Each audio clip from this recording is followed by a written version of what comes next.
Have you ever had a random idea that you're just a little bit too excited about? And intellectually, you know that it's clearly the best thing to do to just let it go and drop it. But instead, you don't do that. You keep it going and run with it and run with it and keep digging and keep digging. And part of you is tempted to think, this is just so crazy, it might be genius. But you know it's not. And then, against all better judgment, you end up making a YouTube video about it. Hi everyone, Paul Micallef here from Autism from the Inside. I make weekly videos sharing the human side of autism, so make sure you hit subscribe to get the latest content. So you don't need to tell me that this video is a bad idea. A big part of my brain is screaming at me at the moment saying, you know, you should really just keep that thought to yourself. Don't share it. That's what filters are for. Some things you think but don't say. Some of your silly little brain farts should probably just not see the light of day. But the other part of me just gets so excited and comes up with such good, solid reasoning, well, at least it convinces itself it's solid reasoning, of why this is the best idea ever. It's going to absolutely change the whole world. So, completely opposite to what my intuition is telling me, in this video I'm going to outline 9 solid reasons why this bad idea is actually genius, even though I know there's probably a close to 0% chance that anyone's going to agree with me. So, if you disagree, if you think this is dumb, you don't need to tell me, I already know. And if you're like, Paul, what are you doing making this video? I mean, did you think it through? This was a really bad idea. I speak to that directly in point number 9, which is almost a separate bad idea in itself, which might be genius, but probably isn't either. So what's this idea? For some reason, earlier this week, my brain decided to try and solve a pronoun problem that we have in the English language. Very briefly, historically, the pronouns they and them are plural and refer to a group of people. But recently, it's become quite common to use they and them as a gender-neutral term to refer to an individual. There we go, diving headfirst into controversial topics already. I told you this was a bad idea. What were you thinking? But hear me out, because I actually have a solution that I think might actually work. And that solution is theyz and themz. Not to replace the gender-neutral individual, but as a way of clarifying that you're talking about a group. So, are you ready for 9 points justifying why this terrible idea is actually genius? Well, if you haven't clicked away yet, then you're still here. So, ready or not, let's go.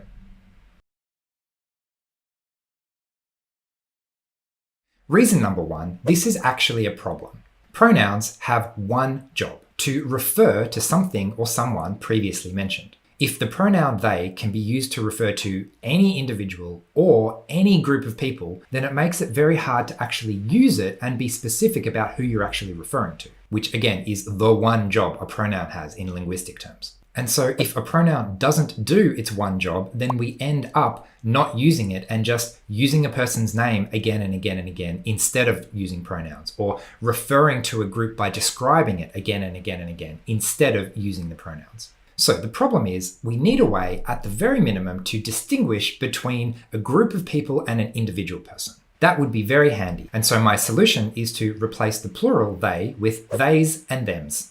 Reason number 2 why this might be genius, even though I know it's not. You can't tell an individual what pronouns to use, but it's a lot less sensitive to change how you refer to a group. Language is essentially a social agreement that we all have. A sometimes spoken, sometimes unspoken understanding about what words actually mean. And words take on a meaning when they are used in a certain context. This is how we learn language in the first place. Someone uses a word in a context trying to express something, and we understand what they mean. So this is beyond just being inappropriate or disrespectful to try and tell someone what pronouns they should use. It's actually just a practical consideration that an individual is going to speak however that individual feels like speaking, and there's nothing anyone can do about it. So in that sense, the only influence I have is over how I use my language. And in that sense, if I started incorporating theyz and themz into my own speech, most people would ignore it, most people wouldn't pick it up. But if 1 or 2 people picked it up and started using it as well, that's how a trend starts. Hands up if you've ever had a really popular idea that everyone has just thought was the most amazing thing ever, and it's caught on and now everyone's doing it. I don't think that's ever happened to me in my entire life, so I'm not expecting it to happen now. But from a purely practical perspective, there's no sense trying to fix a language issue by hoping that someone else is going to use the language that you want them to use. It has to come from a more organic place of it feels good and it's functional and it makes sense. And so it gets selected in a sense more and more until it's so popular that everyone knows what you're talking about. So reason number 3 is I shared this idea with a couple of people who I was hoping would discourage me from sharing it further, and they didn't discourage me. Sometimes if I have a dumb idea, I just need to share it with one person, like in private, that I trust, so that they can say, yeah, don't say that. That's what filters are for. Like, you might think it, but just don't go sharing that publicly with people, because that's just a really bad idea. And I'll say, thanks, I kind of knew that already, but I just needed someone to confirm that I definitely shouldn't share this idea in public. And so when I shared it with 1 or 2 people and they didn't discourage me enough, unfortunately, the part of me that was really excited about this crazy idea said, yep, that's good enough for me, let's keep going. And I didn't ask just anybody. One of the people I ran this idea past is neuroqueer sexologist Lil DeSille here in Melbourne. We actually just recently recorded an interview on increasing intimacy in neurodivergent relationships, which will be part of my upcoming summit in December. She's one of over 20 autistic expert speakers that I'm pulling together for that event. Absolutely amazing interview and content. I think it's going to be one of the best ones in the summit. I might be a little bit biased due to my own personal interest in emotional intelligence and communication in relationships, but check them out for yourselves at this upcoming event and yeah, let me know what you think. And they mentioned I could mention them in this video. We'll see if they regret that decision or not later, I guess. But of all the individuals that I shared this idea with, none of them, see what I did there? None of them said, oh my God, that's terrible, make sure you never say that. So while you could probably say I really should have checked with a bigger sample group, they all gave me roughly the same reaction. And so here we are, awkwardly moving on to point number 4. This one's very simple. Point number 4, how do you make something plural in English? You add an S to it a lot of the time, almost all of the time. Or if not S, then an S sound. Glass, glasses. Ground, grounds. Plant, plants. It's just second nature for an English person that if you hear that, it means plural. So the thought is they is singular and theyz or themz is clearly plural. But we can do one better than that. Point number 5 is that adding a Z just makes something cool. Why is Z the coolest letter? Arguably, if that's a controversial topic that I'm not aware of, you don't need to tell me that. Z is often used to make something sound a little bit cooler than it was previously. And functionally in English, it has basically the same sound at the end of a word. So why not add a Z instead of an S, and now we get the best of both worlds. It's obviously plural, and now it's one level cooler as well. Don't ask me why people add a Z at the end of things to make them sound cool. In my generation, in high school, a lot of people, a surprisingly large number of people, used to say amazeballs instead of amazing, obviously with a Z, right? And if that sounds like just dumb stuff kids say, you're exactly right, and that's my point number 6. Realistically, who's going to add a random Z to the end of a word because they think it's cool? You guessed it, Gen Z. That's right. Do we have any Gen Zers here? You're probably not my main demographic, but statistically there must be some of you. What do you think? Z's cool, right? Gen Z? Z's cool? Add a Z? They's? Them's? It's often the next generation that updates our language, who are less attached to how we used to do things and more open to doing things differently.